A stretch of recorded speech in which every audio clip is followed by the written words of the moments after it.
खुलुमबाय आं सिबिरानि ब्रह्म गोजोन फुंबिलिनि बयनिसिमबो गाहाम हामलायनायखौ जासिहरनाय थाबाय आसा खालामो नोंथांमोना गासिबो मोजाङैनो दङ नोंथांमोननि थाखाय आं गोदान मोनसे भिडिअ लानानै फैबावबाय अननानै भिडिअखौ जोबजासिम नायलांदो सनितपुर जिल्लानि सिङाव थानाय ढेकियाजुलि सिराजुलियाव एटिएमनिफ्राय 9 लाखसो रांखौ दाखाथिफोरा लुथिनानै लांदों जाथायखौ नुनायफोरा फोरमायथिनाय बायदिब्ला एटिएमआव रां सोनो फैनाय समावनो सानै दाखाथिफोरा AK-47 राइफल लानानै लाथिख'आव फेरथाम गुलि गावनानै एटिएमआव सोनो लाबोनाय रांखौ लुथिनानै लांदों बे समाव एटिएमनि सिकिउरिटि गार्डआबो दंमोन सिकिउरिटि गार्डनि सार्भिस राइफलखौ दाखाथिफोरा सेख'नायजों लोगोसे सिकिउरिटि गार्डनि सायावबो गाग्लोबदों होननानै फोरमायथिदों जाथायनि सायाव पुलिसा फोरमायथिनाय बायदिब्ला पुलिसफोरा सान आरो मोनायाव पेट्रलिंखौ खालामोमोन नाथाय बे सानखालि एटिएमआव रांखौ मोनाबिलियाव सोनो फैदोंमोन आरो बे समावनो दाखाथिफोराबो फैनानै रांखौ लुथिनानै लांदों बेनिखायनो बे जाथायाव सन्देह दङ आरो सन्देहखौ सोराङाव लाबोनो थाखाय गोख्रोङै सोंनाय फिननाय लागोन आरो बेंकनि मावथिफोरनावबो सोंनाय फिननायखौ लागोन होननानै फोरमायथियो पुलिसा बिटिसिनि गाहाय प्रमद बर' बिथांनि नंखाय अफिसियेल राइटिं पेडआव नंखाय सिगनेचार होनानै रां खांनायनि खामानि सोलिदों बेखौ लानानै क'क्राझार पुलिस थानायाव एफआइआर होनाय जाबाय होननानै फोरमायथिदों प्रमद बर' बिथांनि OSD सांग्रां ब्रह्म बिथाङा सांग्रां ब्रह्म बिथाङा फोरमायथिनाय बायदिब्ला माखासे सिनाय मोनै दुथांफोरा प्रमद बर' बिथांनि नंखाय अफिसियेल राइटिं पेडआव प्रमद बर' बिथांनि नंखाय सिगनेचार होनानै खामानि होगोन आरो बिल होगोन होननानै थिकादार आरो साप्लायारफोरनिफ्राय रां खांदों प्रमद बर' बिथांनि नंखाय सिगनेचार लानानै रां खांनायनि फोरमान दं होननानैबो फोरमायथिबावो बिथाङा लोगोसे दुथांफोरा मोनसे खामानिनि थाखायल' नङा गुबुन गुबुन खामानिनि थाखायनो बेबायदि रां खांनाय खामानिखौ मावदों होननानैबो फोरमायथिबावो बिथां सांग्रां ब्रह्मआ लोगोसे बेफोरबायदि थगायनानै रां लानाया सिगांनि समनिफ्रायनो फिसा फिसा खामानिनि थाखाय जाबोगासिनो दंखायोमोन नाथाय दानि खामानियाव गिदिर लिंक थानायनि सन्देह खालामनाय जादों होननानैबो फोरमायथिबावो बिथाङा बेनिखायनो बेनि सायाव मोजाङै नायबिजिरनो थाखाय आरो दायनिगिरिखौ नांगौ बायदि साजा होनो थाखाय क'क्राझार पुलिस थानायाव एफआइआर होनाय जाबाय होननानै फोरमायथियो सांग्रां ब्रह्म बिथाङा बेराफारसेथिं प्रमद बर' बिथांनि अफिसियेल राइटिं पेडखौ माबोरै नंखाय एबा नकल खालामनानै बोरै नंखायै प्रमद बर' बिथांनि सिगनेचार खालामनो हाखो होननानै सोंथि खालामनायाव बिथां सांग्रां ब्रह्मआ फिननाय होदों दि 2 नम्बर खामानि मावग्राया जेरावबो थायो आरो गासैबो खामानिखौनो मावनो हायो जेरै रांखौबो नंखाय दिहुननो हायो होननानै फिननायखौ होयो बिथाङा रायजोआव उफ्रा बिधान सभा बिसायख'थिनि थाखाय नमिनेशन गथायनाया जोबनानै थांबाय नाथाय नमिनेशन गथायनो थियारि जानाय सासे बिजाथिया नमिनेशन गथायनायनिफ्राय गोजानाव थानो गोनां जाबाय 58 नं तामुलपुर बियाबाव उदां बिजाथि महरै नमिनेशन गथायनो नागिरनाय बिजाथि नीलमणि राजबंशीआ नमिनेशन गथायनायनि जोबथा सानावनो जोबथेसालिनि आलासि जाहैनो गोनां जाबाय तामुलपुर जिल्लानि नाग्रिजुलि पुलिस थानानि सिङाव थानाय थबिटला गामिनि 36 बोसोर बैसोनि नीलमणि राजबंशीआ नमिनेशन गथायनाय जोबथा सानावनो पुलिसजों हमजानो गोनां जादों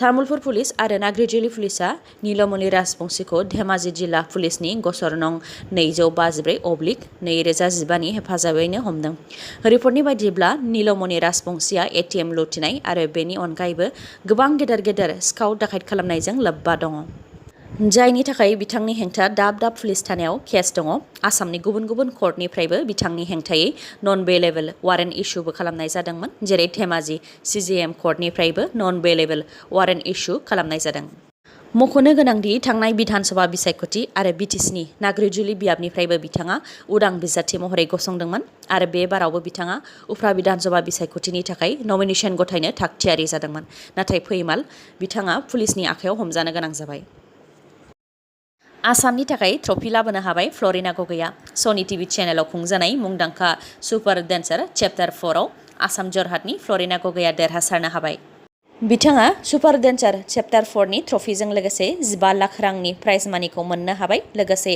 फ्लरिना गगैनि गुरु तुषार शेट्टी बिथाङाबो 5 लाख रांनि चेकखौ मोननो हाबाय एक्टर शिल्पा शेट्टी फिल्म बानायग्रा अनुराग बासु आरो करिय'ग्राफार गीता कापुर बिथांमोनजों जाज खालामजानाय उन्दैफोरनि मुंदांखा मोसानाय बादायलायनाय श'आ थांनाय मार्च दानावनो जागायजेनदोंमोन आरो मैया अदेबानि 9 अक्ट'बराव ग्रेन्ड फिनालेमोन ग्रेन्ड फिनालेआव 5 बादायारिफोर दंमोन मुंफोरा फारियै सनचित सानाना फ्लरिना गगै ईशा मिश्रा नीरजा तिवारी आरो पृथ्वीराज कंगारी बिथांमोननि मादाव आसामनि फ्लरिना गगৈ बिथाङा देरहासारनो हाबाय। मुंदांखा सुपार डेन्सार चेप्टार 4आव आसामनिफ्राय फ्लरिना गगै बिथांनि देरहासारनाया आसामनि थाखाय गोग्गानायखौ लाबोनो हादों। बेनिख्रुइबो गोग्गाथावसिन सुपार डेन्सार चेप्टार 4 सिम दिन्थिफुंजानायाव आसामनिफ्राय दासिम सानै मोसागिरिफोरानो देरहासारनो हाबाय। फ्लरिना गगैनि सिगां सुपार डेन्सार चेप्टार 2 आवबो आसाम जरहाटनिफ्रायनो बिशाल शर्माया देरहासारनो हादोंमोन। बिथांमोननि अनगायैबो चेप्टार 1 आव मासुम नार्जारिया ट्रफी मोननायनिफ्राय एसेल' गोजानाव थानो गोनां जादोंमोन। प्रमद बर'जों दैदेनजानाय इउपिपिएल सोरखारा मोनसेनि उनाव मोनसे समायखिराल' होदों, नाथाय जौगानायनि जेबो खामानि मावाखै। बेखौ बुंथियो बिपिएफनि बारग' एमसिएलए सभाराम बसुमतारी बिथाङा। उफ्रा बिसायख'थिखौ लानानै गुबुन गुबुन दोलोआ साखाफारा जानाय बायदियैनो 28 नं गसाइगाव बिधानसभा बियाबाव बिपिएफ दोलोखौबो जानजि खाफ्रानायखौ नुनो मोननाय जादों। गसाइगाव महकुमानि श्रीरामपुर ब्लक बिपिएफनि बानजायनायाव मोनसे मेल जानानै थाङो। बे मेलाव बाहागो लादों फारियै बिटिसिनि बारग' एमसिएलए सभाराम बसुमतारी, सराइबिल ब्लक बिपिएफ दोलोनि आफादगिरि बिरला कुमार ब्रह्म आरो बेनि अनगायैबो बिपिएफ दोलोनि माखासे दैदेनगिरिफोर आरो रायजो राजाफोर। बे हाबाफारियाव बाहागो लानानै सभाराम बसुमतारी बिथाङा बुंथियोदि प्रमद बर'आ रायजो राजाफोरनो मोनसेनि उनाव मोनसेल' समायखिरा होदों, नाथाय जौगानायनि जेबो खामानि मावाखै। बेखौ रायजो राजाफ्रा नुबाय, बेनिखायनो इउपिपिएल दोलोनि सायाव रायजो राजाफ्रा फोथायनाय गैला होननानै बुंथियो बिथाङा। गसाइगाव महकुमानि सिङाव इउपिपिएल मावनाय मोनसेबो जौगानायनि खामानिनि सिन नुनो मोना। बिथांमोन मावनाय गंसे बिल्डिं, मोनसे लामा, मोनसे दालांखौ दिन्थिहोनानैबो बुंथिबावो बिथाङा। खालि हाग्रामा महिलारि मावखानाय खामानिफोरनि फिथाखौल' हास'नायखौ नुनो मोनो होननानैबो फोरमायथिबावो सभाराम बसुमतारी बिथाङा। बेनि अनगायैबो प्रमद बर'आ एबसु नङाब्लानो सरकार दानो हानाय नङामोन, मानोना एबसुनि मावथिफोरानो इउपिपिएल दोलोआव गोबां दङ होननानैबो बुंथिबावो बिथाङा। लोगोसे 28 नं तामुलपुर बियाबाव गोबां गागि इउपिपिएलनि दैदेनगिरिफोर दङ, जाय गोबाव समनिफ्रायनो इउपिपिएलनि थाखाय खामानि मावबोगासिनो, नाथाय बिथांमोननो टिकेट होआलासे एबसुनि जुनियर दैदेनगिरिनोसो टिकेटखौ होदों होननानै अजद होबावो बिथाङा। 28 नं गसाइगाव बियाबावबो जिरन बसुमतारी, जाय एबसुनि जेनेरेल सेक्रेटारिमोन, बिथांनोसो टिकेटखौ होदों होननानैबो बुंथिबावो बिथाङा। जिएसपि दोलोआ लोगोआव थायाब्लाबो जेबो खहा गैया, बेखौ बुंथिदों प्रमद बर' बिथाङा।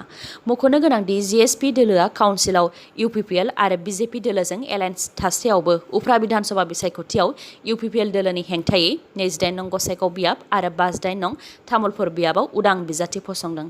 बेखौ लानानै प्रमद बर' बिथाङा बुंथियोदि जिएसपि दोलोआ लोगोआव थाफायोब्लाबो एबा थाफायाब्लाबो जेबो खहा जाया। लोगोसे जिएसपि दोलोनि बिटिसिनि इएम घ्यानचान्द दास बिथाङा जिएसपि दोलोनिब्लाबो जिएसपि दोलोनि बिजाथिखौ मदद खालामा, नाथाय इउपिपिएल दोलोनि बिजाथिखौसो मदद होगोन होननानैबो फोरमायथिदों होननानै बुंथियो प्रमद बर' बिथाङा। मख'नो गोनांदि खुंजानो गोनां उफ्रा बिधानसभा बिसायख'थिखौ लानानै 28 नं गसाइगाव बिधानसभा बियाबनि गसाइगाव सहराव थानाय इउपिपिएल दोलोनि उफ्रा बिसायख'थिनि सामलायग्रा कमिटि मावखुलियाव गसाइगाव जिल्ला कमिटि आइजो गांखं इउपिपिएल दोलोनि बानजायनायाव मोनसे सावरायमेल खुंनाय जादोंमोन। बे सावरायमेलाव गाहाय आलासि महरै बाहागो लादोंमोन बिटिसिनि गाहाय प्रमद बर', आसामनि मन्त्रि उरखावगोरा ब्रह्म, बिटिसिनि मावफुंगिरि सोद्रोमा रनजित बसुमतारी, मिरु आइजो गांखंनि इउपिपिएल दोलोनि आफादगिरि बिना गयारी, बेनि अनगायैबो बिजेपि दोलोनि गोबां दैदेनगिरिफोरानो बाहागो लादोंमोन। बे सावरायमेलनि गेजेरजों उफ्रा बिसायख'थियाव इउपिपिएल दोलोनि बिजाथिखौ माबोरै देरहासार होनो हायो, बे आयदाखौ लानानैनो सावरायलायनाया जादोंमोन। मख'नो गोनांदि बे हाबाफारियाव बाहागो लानानै बिटिसिनि गाहाय प्रमद बर' बिथाङा बुंथियोदि बिजेपि आरो इउपिपिएल दोलोनि बिजाथिफोरानो उफ्रा बिसायख'थियाव देरहासारगोना रोखा, बेयाव जिंगासिनांगौ जेबो खोथा गैया होननानै। मानोना मिरुआवबो बिजेपि सोरखार, रायजोआवबो बिजेपि सोरखार आरो बिटिसिआवबो बिजेपिआ लोगो दं होननानै फोरमायथियो बिथाङा। बेराफारसेथिं बिपिएफनि हालोदा गाज्रियाव दङ। सिगांनि बिसायख'थियाव बिपिएफ, एआइडिएफ, कंग्रेस लोगो नांनानै 28 नं गसाइगाव बियाबनिफ्राय 10,000 बांसिन भटआव देरहासारनो हादोंमोन, नाथाय बे खेबाव बिपिएफ दोलोआ हारसिङै गेलेगोन। बेनिखायनो 28 नं गसाइगाव बियाबाव इउपिपिएल दोलोनिफ्रायनो देरहासारगोना रोखा होननानै बुंथियो प्रमद बर' बिथाङा। लोगोसे हाग्रामा महिलारि बिथाङा माखासे गाज्रि खामानि मावदोंबाबो माखासे मोजां खामानिबो मावदों होननानै बुंथिबावो प्रमद बर' बिथाङा। नाथाय जाय दोलोआ गोहोआव थागोन, बिपिएफ दोलोआ बेजोंनो थागोन होननानै हाग्रामा महिलारि बुंनाय रावा मोजां नङा। दोलोआ मोनसे नीति आदर्श थानांगौ होननानैबो बुंथिबावो प्रमद बर'आ। नगावनि सेन्ट्रेल आरो स्पेसियेल जेलाव गासै सा 85 HIV पजिटिभ मोनदों। नगाव बिपि सिभिल हस्पिटालनि सुप्रिन्टेन्डेन्ट डक्टर एल.सि. नाथ बिथाङा फोरमायथिनाय बायदिब्ला सा 85 नि मादाव सेन्ट्रेल जेलनिफ्राय सा 40, आरो स्पेसियेल जेलनिफ्राय सा 45 देहायाव HIV पजिटिभखौ मोनदों। ड्राग्सखौ गंसे सिरिन्जजोंनो लानायनि थाखाय एड्स मोननाय जादों आरो गासैबो एड्स जानायफोरा ड्राग्स लाग्रा गोजाजोबमोन होननानैबो फोरमायथिबावो सावस्रि बिफाना। लोगोसे थांनाय दानावबो नगाव BP सिभिल हस्पिटालाव टेस्ट खालामनायाव गासै सा 80 देहायाव HIV पजिटिभ मोननाय जादों होननानैबो फोरमायथियो। दिनैनि भिडिअ'आ एसेनोसै। नोंथांमोना जुदि भिडिअ'खौ मोजां मोनदोंबा लाइक, कमेन्ट आरो शेयार खालामनो दाबाव। गोजोन्थों।